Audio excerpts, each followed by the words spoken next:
Good morning, good evening, depending upon what part of the world you're in. If it's Friday, it's the CEO series where we bring together global leaders, entrepreneurs, innovators, disruptors. And our guest today is a very, very dear friend and my next door neighbor when we lived in Saudi Arabia, Jim Moye, who is the senior counsel for the American Bankers Association. Has served in both the U.S. federal and Washington, D.C. local government.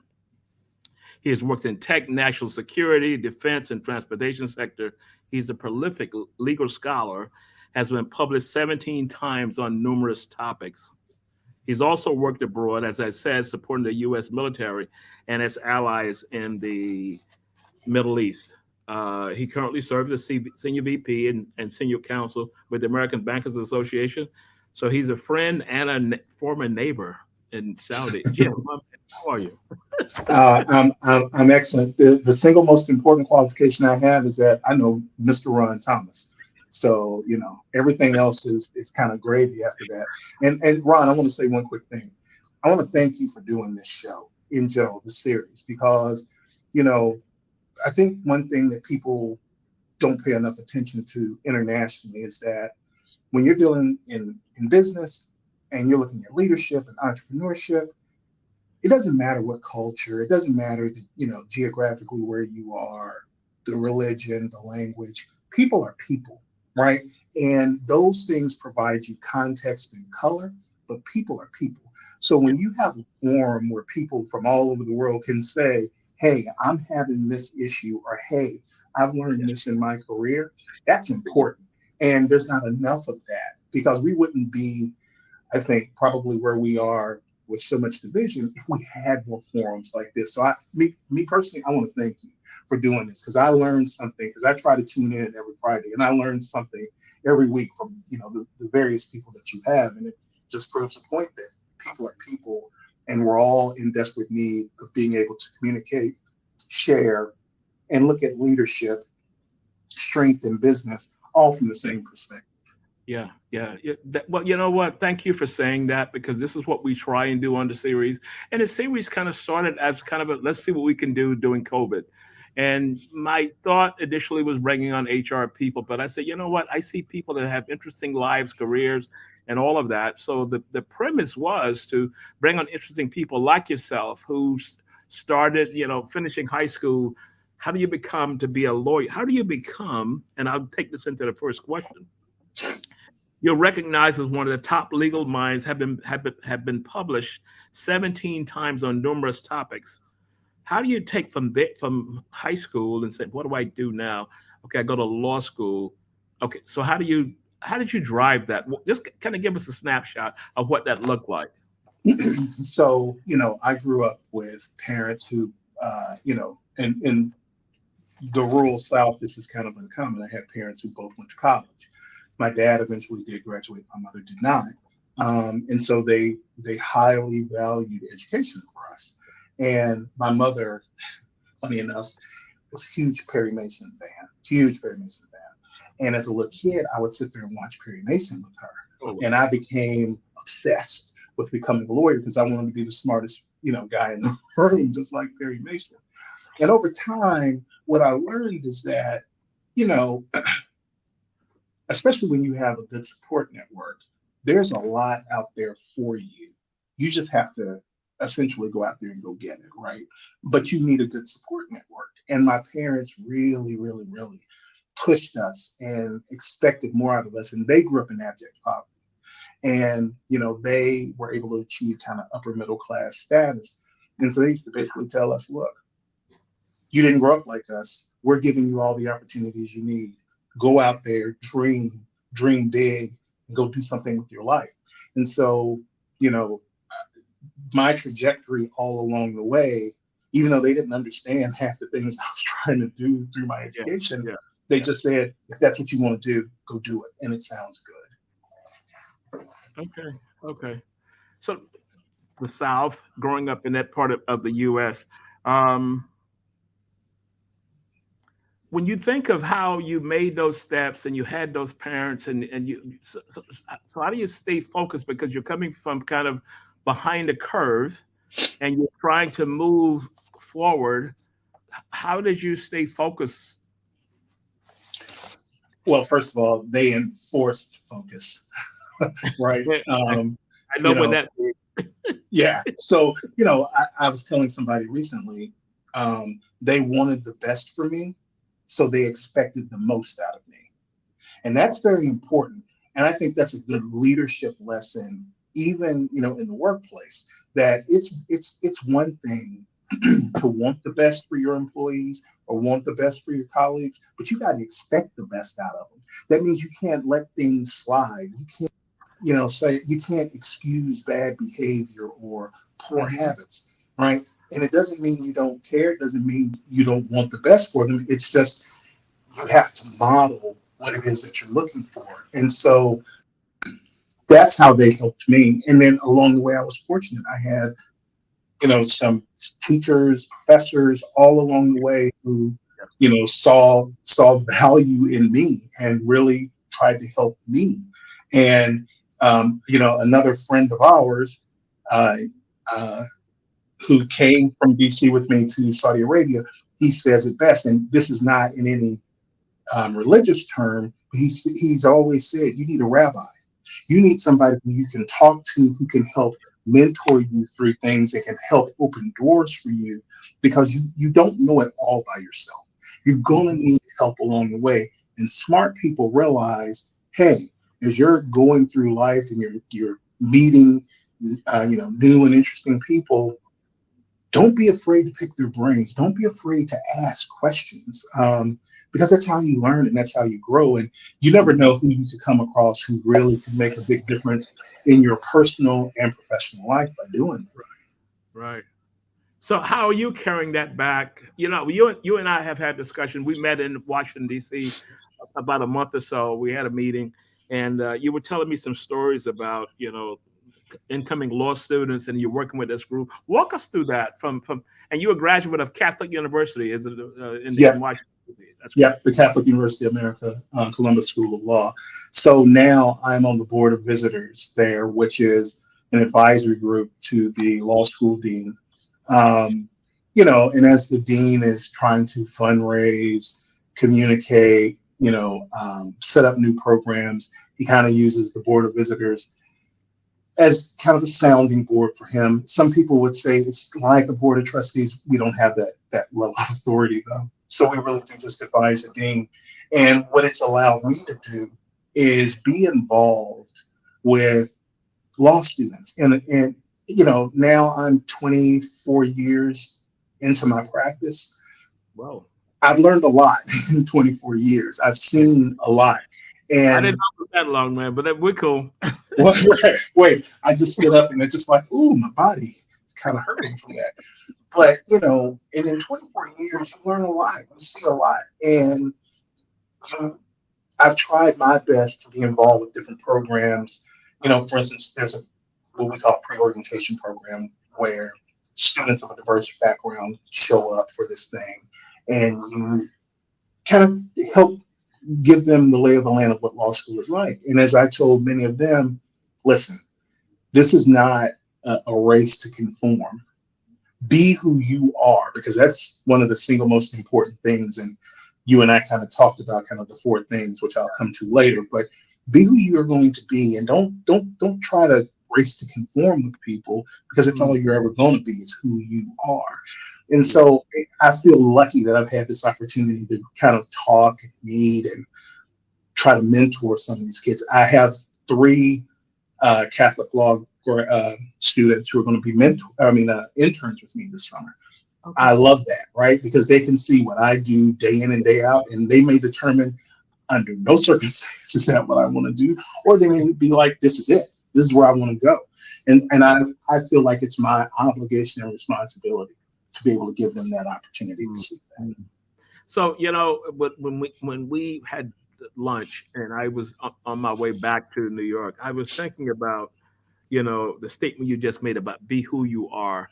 And I told a story for the audience. I told Jim told me his story. I told him my story. My story was when I was at IBM, just starting into sales, and I knew all the features, benefits, and trying to sell and all this stuff. And it was also robotic. and an older sales guy went out with me, the kind of guy that walks around with a toothpick in his mouth. He's got everything figured out. And he told me that never be afraid to let yourself come through. Always be yourself. He said, because what you're doing now, you're acting like someone else. And as soon as I kind of switched that motif, I was able to sell because I knew the people, they knew me, and all those kinds of things. So that's important. So, so as you mentor these young law students, because one of the things you mentioned, they may decide this is for me or this is not for me. How do you guide that kind of a conversation if someone came to you at the end of an internship and said, maybe, maybe not, whereas the other one said, oh, yes, I really want it. Yeah. So if someone said to me, I don't think this is for me, I'd be like, okay, that's okay. So what is it that you want to do? Because I'm a big believer that to the best extent possible, kind of follow your heart, right? And so if you are doing something because your mom or dad says, well, you should go do that, or you see everybody else and they're doing a certain thing, if that's not where you are, sure, you may actually end up being somewhat successful at it, but you're going to be a miserable individual. Oh. Because one of the things I also kind of tell these law students, and I also talk to colleagues about this all the time, when you become a successful person, it requires something of you. You don't get that for free. You're going to have to give up something along the way. You're going to have some sleepless nights. You may, unfortunately, it may have something on your mental health. It may have something on your physical health. It may impact relationships, but nothing in this world is free. And, law students are always driven by money because you're in so much debt when you go that you're kind of focused on money. And I said, money is not free. It never has been, and it never will be. So don't necessarily focus on money because that's just not the right way to go. And, all of us on this end of our career will tell you the money couldn't possibly compensate you for missing a child's birthday, for broken relationships, for, harmed mental health or harmed physical health, because certain things, when they break, they can't be repaired. So you have to think of the world in a more holistic manner than that, and not be driven by a tool, because that's all money is. Money is a tool. So I just try to inform them that the world is much bigger than titles and money and all of that stuff, because it takes a lot to get there. It takes a lot to get to working at Martha Stewart. It takes a lot to get to working in the Middle East. It's just not easy. So, yeah. You mentioned, the things that you think about when it's not, and you talked. I thought about the ceiling. When you lay in bed at night and people are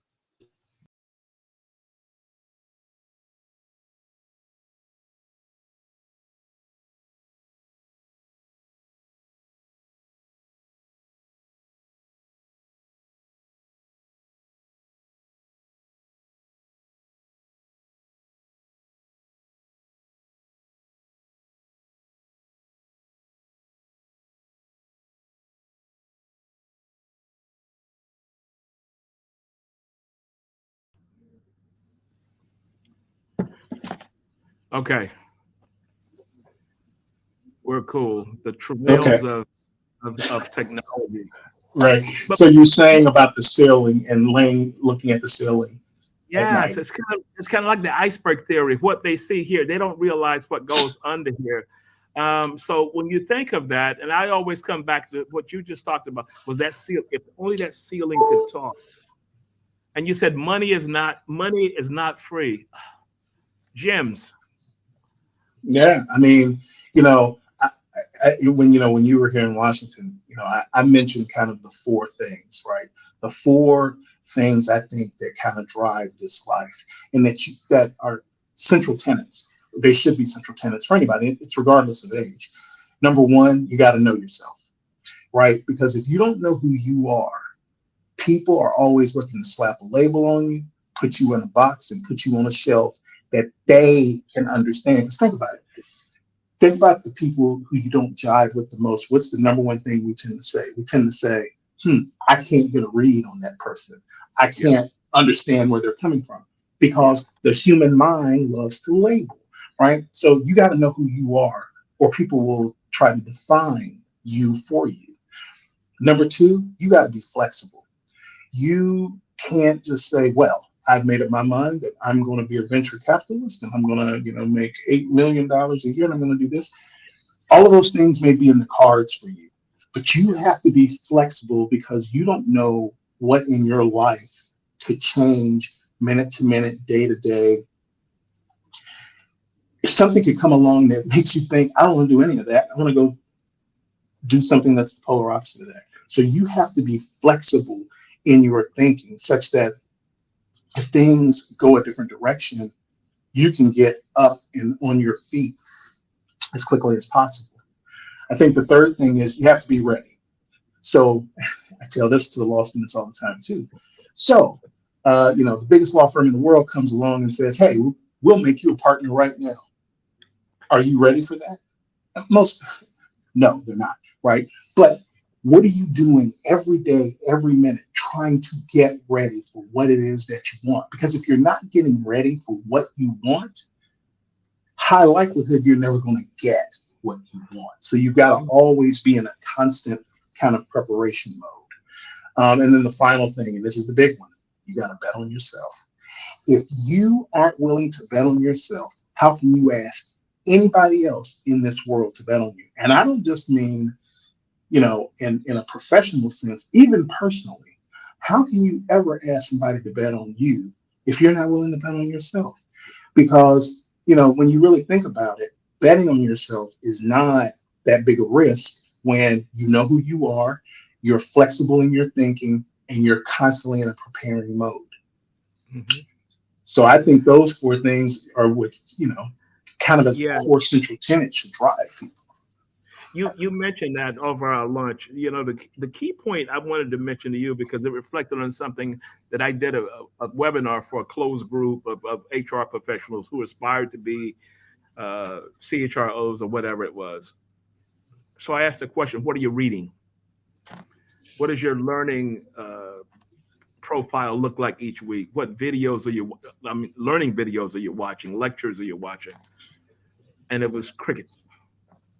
So I'm thinking, so you want to be here. So what are the major key issues that orgs are facing today? And it was like all MBAs, people that were very, very high as it relates to education, all of those things. But the things that say, just because you got the MBA or the degree, the learning starts then for you to get that next stage. All the education, all of that, front end college and graduate and professional school education is just the ticket to admit you to the door to the real game, right? That's all it is. Because if you think, it all ends once you get a degree, you're going to be sadly mistaken, because the real education starts then. And, one of the things I think about all the time is that no one told me that being a lawyer is a people person game. I thought you went and you solved technical issues, or you got up in court and you did your thing, and but in reality, it's a people person profession. When your client is sitting across from you and they are, telling you about a problem that they're having, you have to be a psychologist, a social worker, right? Because you're trying to figure out, right. That's you can't keep up with the number of hats, right, that you have to have. And it's all because, it's like people talking to their parents. They're going to spin the story in the best light possible for themselves, when you're like, if it really went down like that, you wouldn't be talking to me. And you'd have to kind of pull that apart. But that's part of a people-driven kind of career. No one said that to me in law school. No one said that to Perry Mason. He never talked about that in his TV show. So, and it's been enlightening for me. And it's something, I'll be honest, I struggle every day with that because there are days I wake up and you go in and, you get your first batch of emails and you need a breath, right? And that's the other thing. I think good leaders have to impart what is real. And what is real is that you're going to have bad days, bad weeks. You may even have a couple of bad months, right? Yeah. And if in fact that's the case, then so be it. But just know that that's part of the game, is that sometimes that's what happens. And Yeah. it's not going to always be sunny and perfect. Yeah. So in other words, what you're saying, it's okay that you have those bad days. It's not the end of the world. You will bounce back. You will Those bounce bad back. days, those bad days help the good days feel that much better. Since this is why our lunch lasted so long. I saw the waiters looking at us. Are they going to leave? But it was so cool, in talking through these kinds of things, because the good days, the bad days, and how do you, because as you said, no one teaches you that in college or grad school, or in your case, in law school. Because when you mention the relationship part, so as I talk to leaders across the globe, specifically, I'm going to say a -1 from the pool, but they want to get there. I'll ask the question as simple as, well, who do you know? Who are you? Who can you have? Who can you call up today to get a time to go have a cup of coffee with? And if you're being ignored, how do you deal with that? I said, because the technical skills are there, but this relationship thing, we've got to kind of figure, how do we do better with that? What advice would you give to, how do I become a better relationship person? Uh, So, even as I struggle kind of even with that today, again, I look at my dad. So my dad was a middle manager in a Fortune 500 company. In headquarters, he was the highest ranking African American there. And he was just middle Okay, management. cool. And I could not understand. I mean, and remember, we're in the rural South, how he kind of made it day to day. And part of it was he went in every day with the right attitude. He knew people would say off color things. He knew there were people who probably were not invested in his success. Irrelevant. He went in and he could control his attitude, and his attitude was right as best he could make it every day. Yeah, He, tried to be affable to people, right? And again, even when people don't care for you, don't turn your face up, don't act in some contrarian manner. He controlled it as best he could. So I think yeah. that's the number one thing, is you have to get your attitude right. Hmm. I think number two is you have to actively look for people who you can align with, right? Because that's how you start building the relationships, is you find people who are your people, and you can start, it becomes kind of sharing ideas, and it becomes your community, and you can kind of blossom when you find people who are your people. But sometimes it requires that you actively look for them. They're not going to just fall out of the trees to you.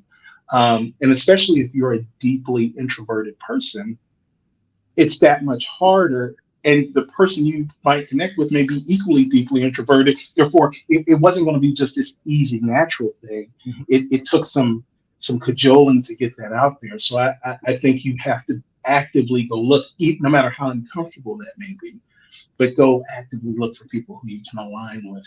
And the final thing I would say is be open to the process, right? So this kind of, I guess, somewhat dovetails off the first part about attitude. But if you go into it begrudgingly and you're Yeah, just, I don't really want to do this, then you won't accomplish anything. So you gotta kind of open yourself up to that process, and know that it's a process, that you may come across people who very much are not your people. There may be relationships that are negative relationships that come out of all of this. hmm, But just know that once you keep plowing through it, yeah, over time, it's going to work itself out. You have to believe in the process. yeah, yeah. Stay focused. Stay focused. You know, Absolutely. one of the other key points you talked about is analyzing these situations.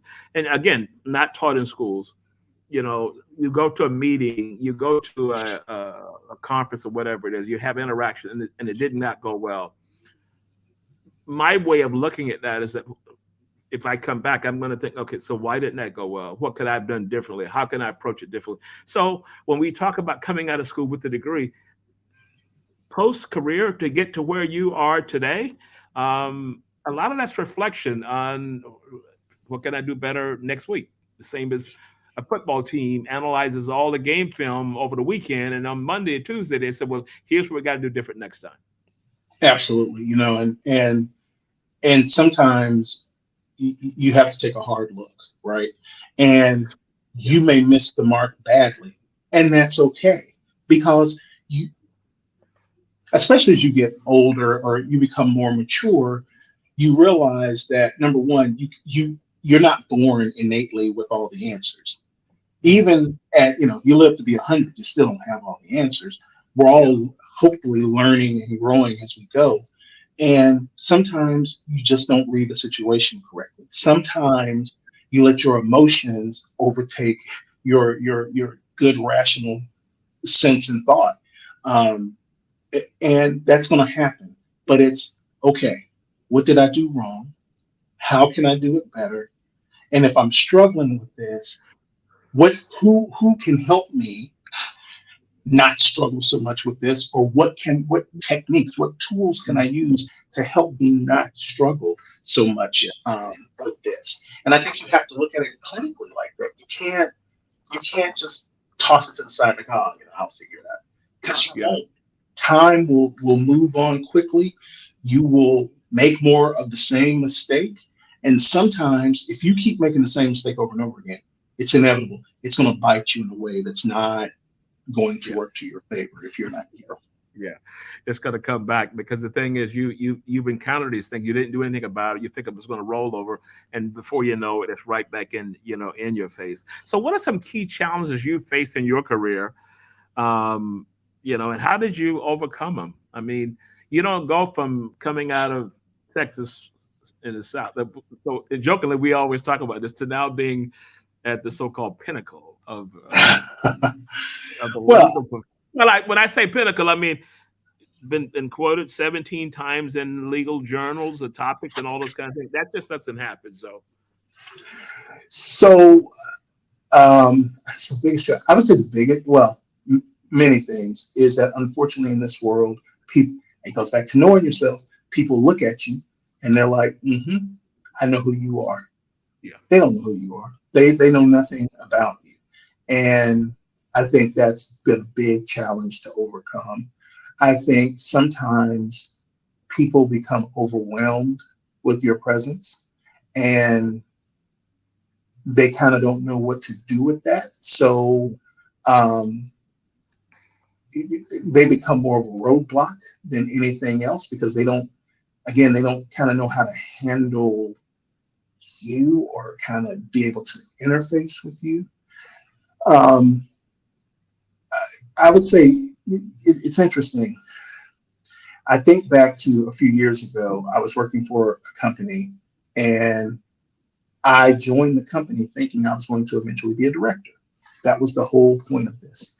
And, years went by and I hadn't been made director. And I'm looking around and I these know. kids, not to be pejorative, but they were kids who were being appointed, who had done nothing, didn't have half the education I had. And I'm like, I don't understand what's going on. So I kind of took the bull by the horns at one point and actually um, proposed my own department.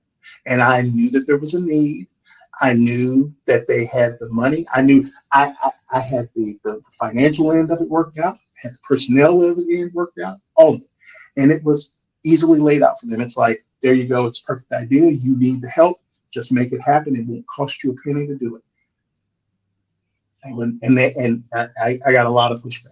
Ultimately, it did happen, but there were a lot of angry people that happened.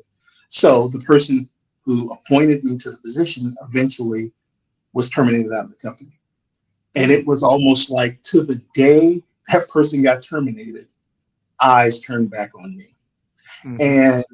And it made it very, very uncomfortable.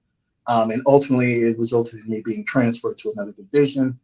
Okay. And I remember when I got transferred, I felt at the lowest point, one of the lowest points in my career, because I'm like, I mean, if I would have known it was going to turn out like this, I wouldn't have taken that chance. I wouldn't have betted. I Yeah. wouldn't have taken the bet on myself. Yeah. So when I transferred to the other division, I got there and I was there literally a month. And the head of the division came to me and said, "Hey, we're going to reorganize. And in that reorganization, essentially, you're going to have the same title, but we're promoting you. You're going to report directly to me, and you're going to be part of the executive staff." Blah, blah, blah.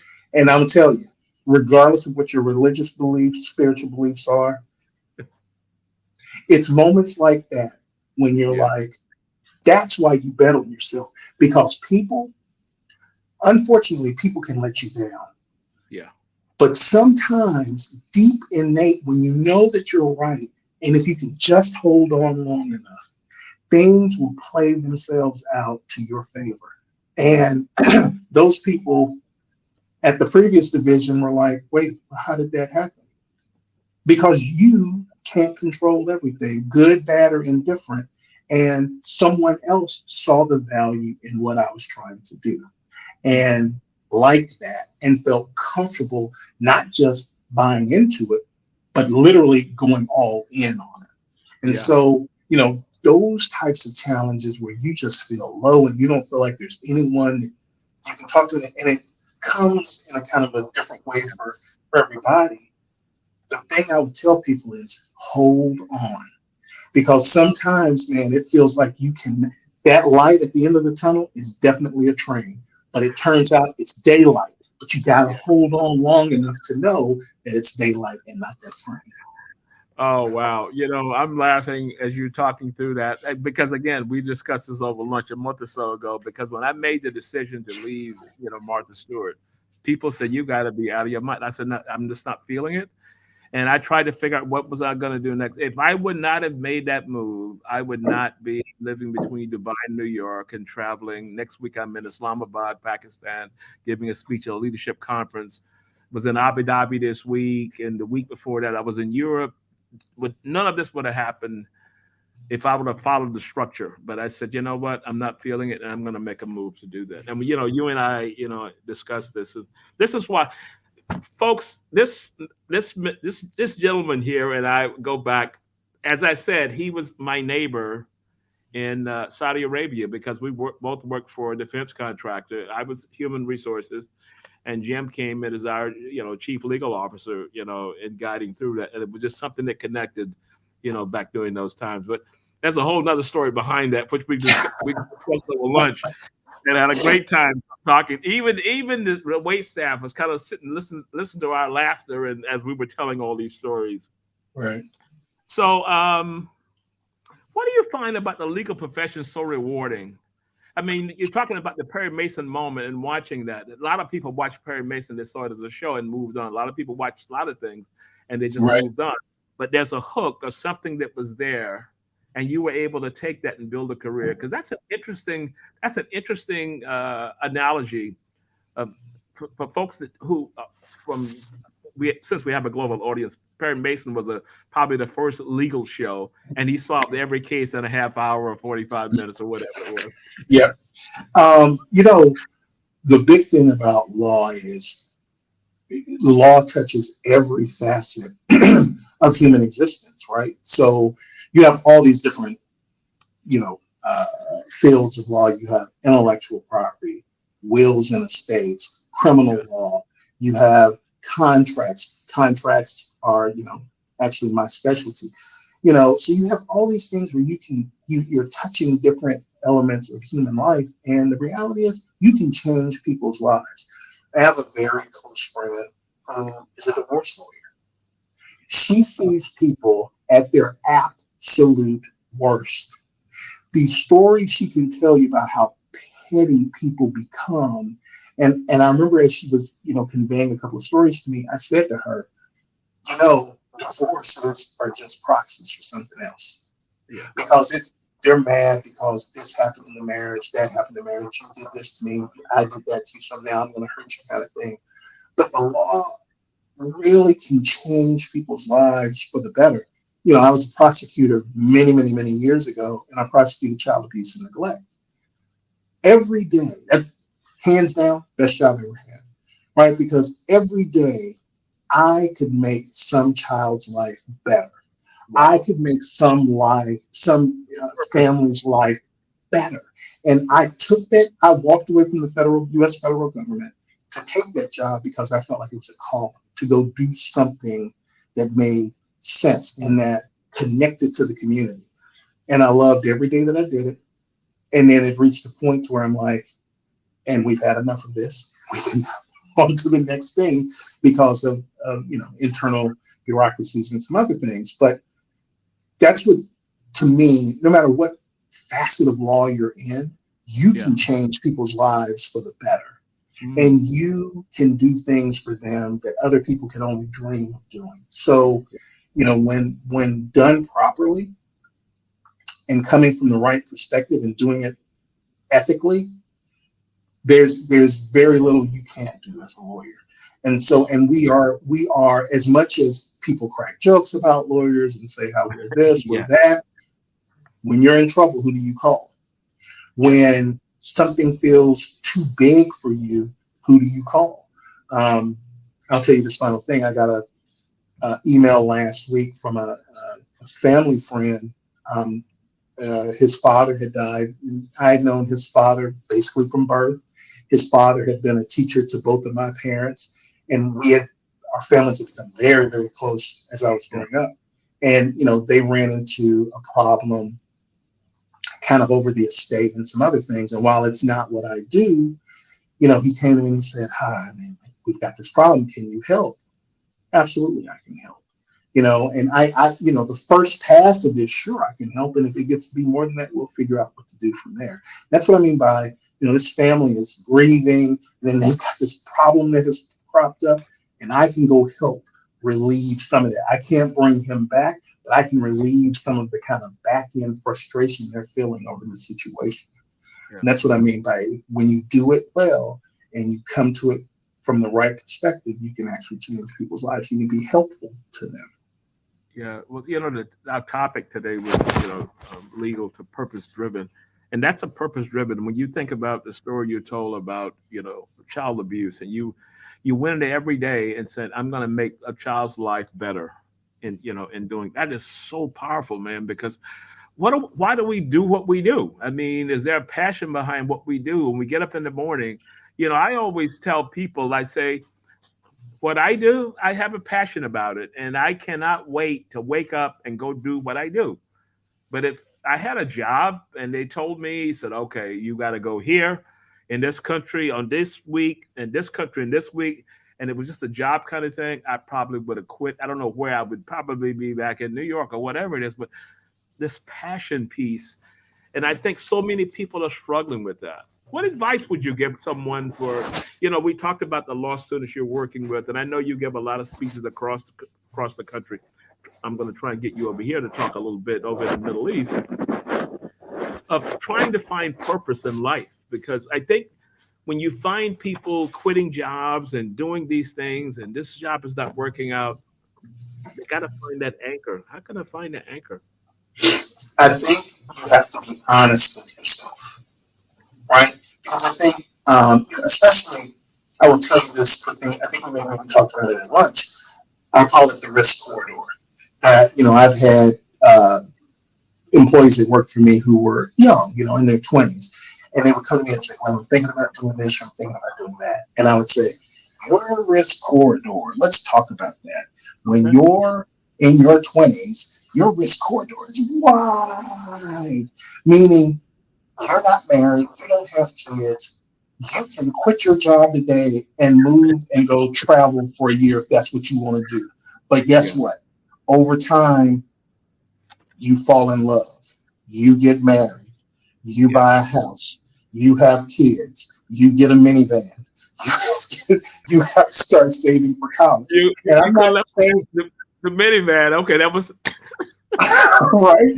And so I'm not saying that your life changing, and I make it look like it's trapping you. It's not a trap. What I'm saying is that your corridor went from being as wide as a freeway to being like this because you've got people depending on you now. You can't just go to work and say, oh, I don't want to do this anymore and I quit and I don't know how I'm going to pay my bills. People are relying on you. But when it's just you and only you have the freedom to make some decisions that you're not going to be able to make later in life. So what I would tell people is that even if you are married with kids and got the overbearing mortgage and got a lot of bills and you're not happy in what you're doing, it doesn't cost anything to start looking at things that may be more purpose driven for you. So if you're an accountant and you're doing that and you're making decent money, but it's not really what you want to do, Yeah. take a step back, embrace the fact that that's not what you want to do, and ask yourself, what is it that I think I would like to do?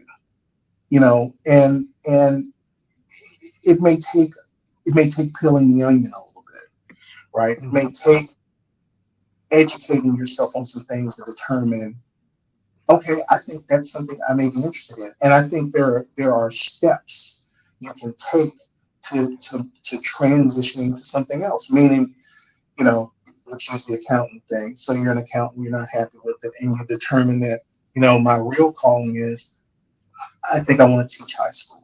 Okay, so the beginning of that may be maybe you take a volunteer opportunity on the weekends to teach English, to people, or you teach, a certain age group something on a volunteer basis, and it's a small commitment of time to see, in fact, if that's what you really want to do. You figure out it is, then it's like, okay, how can I step that up from there? So I think sometimes it takes, stepping it up, stepping it up, stepping it up. It probably will not be a fast process. And don't think it's going to be fast. And again, when your risk corridor is narrow, you have to also be careful, right? Because you got to make sure that the people or the things that are relying on you can continue to grow. Yeah.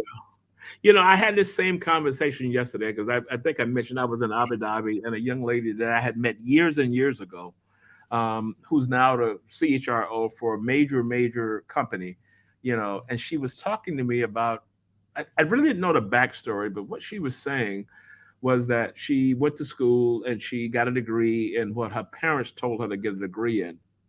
And she realized that when she got out and started working, that it was not what she wanted to do. She's going to be an upcoming guest on the show, Sarah. And she talked about how she stepped back and tried to figure out, she said, I'm not going to do this. So she had the fortitude to kind of step back and talk through the process that she went through to try and figure out, I know I don't want to do that. I'm not going to do it anymore. And I'm going to try and figure it out. And she started, working in training and development, and it ended up moving up. But I think a degree was in engineering or whatever it was, because the family said, this is the degree you should have. And this is why I always tell people, let your kids figure it out. Absolutely. And you know what? I come back to, again, I was blessed. My parents were like, well, that's great. You want to be a lawyer? Okay. If that's what you want to do, then okay, good, right? They didn't say, well, you have to be a doctor. You have to do this. Or you have to do that. The only requirement they had was, Sonny, you have to go to college and you got to get a job. Yeah. And you're not going to, and you'll be on the clock as to how long you can stay in this household, right? Yeah. And even my parents have both since passed. I think your parents may have known my parents. That sounds cool. And they, like I said, they've since passed, but I look back on the things they provided and made available to me, and I can't say thank you enough. But again, this a life I have, there are a lot of people I owe thank yous to. I couldn't possibly say enough thank yous to some of those professors and mentors along the way who some of the things I said today, in inadvertent ways, they said it to me about, holding on and it's going to be okay. And have you thought about this? Have you thought about that? And I mean, I joke about this, but if it all ended today, I can't complain one bit about the life I've had. I mean, Some people spend their whole lives and they never get to go anywhere. They never get to see anything. I've traveled to something like 37 countries. I've I've got to do things in my career that most people will never get an opportunity to do. And I'm fortunate that I wake up every morning and everything is okay, right? And so what I would again tell people is, number one, just be honest with yourself and know yourself. And if let me make a pitch for this too. If you aren't feeling well, because the pandemic really exposed this, if you're not feeling good about where you are with your mental health, please don't be so proud that you can't go see somebody. Don't be so proud that you don't ask for help or that you don't raise your hand, because nobody's going to give you a gold medal for suffering. Right? I think that's what we've instilled, this crazy theory that, like, well, you suffer in silence, and it's like, no, you don't, because you're not just hurting you, you're going to hurt people around you as well. And so, if you're struggling with stuff, ask for help, because that's the only way it's ever going to get better. It's not going to magically make itself better. The previous workplace, we used to joke, it's like the rotten pork chop. A rotten pork chop doesn't magically get better. It only gets worse, right? So do you want that pork chop continuing to rot? No. So then don't, and it's hard. I'm not saying it's easy to ask for help, especially when you're a type A personality. It's very hard to ask for help. But you also have to be honest with yourself. And again, that's part of betting on yourself, right? Is being able to ask for help when you feel like you've kind of hit a wall for whatever reason. Mm. I read an article. You mentioned the COVID experience, and what I think COVID, I lost very close family members, but from an org perspective and from a people perspective, I think it probably was one of the greatest things to come along, because it kind of shook people out of a stupor, either in careers, either in bad marriages or whatever it was. And they had to kind of figure out what's going to be, next, as a result of Right. that. Go back to an article I read that was in one of the big magazines about a CEO was struggling one Friday, and he decides to send out an email to 1,000 workers, and he said, "I'm struggling," and he walked through how he was struggling, and he said, "I'm sure you're struggling also. I may have better resources than you do, but I want you to know that all of us are struggling. And, in the end, we'll all get through this together. But here's what I want you to do. Here's my email address. If you want to talk at any given time, send me an email and we'll chat. I may not have a solution, but we'll all figure it out." And I'm thinking, you're talking about impact. Masterclass. That's a masterclass move right there. And you know what that was? So you mentioned this earlier. Be who you are. That was inside of him. That could have come from grandparents, Absolutely. whoever it was. And he's sitting there struggling, and he's trying to figure out what he's going to do at that level. So you can imagine a person who's working from home, doesn't have a big apartment, maybe working from a bed, that read that email. Yeah, Impact. absolutely. So go ahead, because I want to. Now, I was just going to say, you had a prior guest, Jay Kuhn. Jay And I'm going to Coons. tell, yeah, Jay really sort of kind of touched on that a little bit. And I thought he did a fabulous job driving home. You know how he talked about working, in hospitals, and this big hospital, and everything he'd been through, and how, he kind of moved on to something else, and how, how people struggle and stuff. I thought he did a fabulous job really kind of capturing that. And that's what I mean by about this show, about you listen, people are people no matter where you are. And people are struggling with the same things world over. World over. So my closing question is, what's the most important leadership lesson you've learned throughout your career? I mean, you've had a fantastic career. If you talk about a leadership lesson, what would be an anchor? I know you've got quite a few. Can you give us one that kind of stands out? Empathy. You've got to come from a place. Well, I'm going to give you two. I don't ask for one. Empathy is number one. And then the other thing is People crave leadership. They crave it. They beg for it. Give it to them.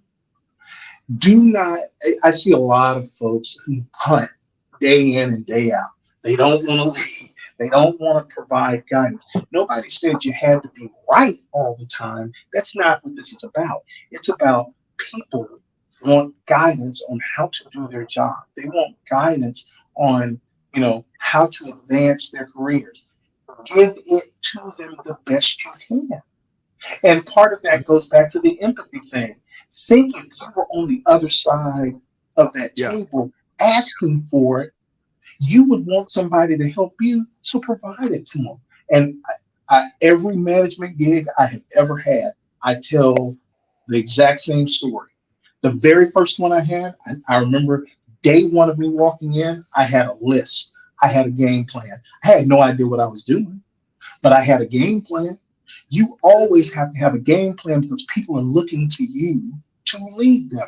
Even if the game plan is, I'm going to reassess in 30 days after I learn more about the job, or, what the things I knew and understood, I had a game plan. And I think that's, you provide people the leadership they are asking for. And even if in some respects it's beyond your capabilities, okay, well then go figure out a way to address those deficiencies for yourself, but provide leadership to people and do it from a place of empathy. Empathy.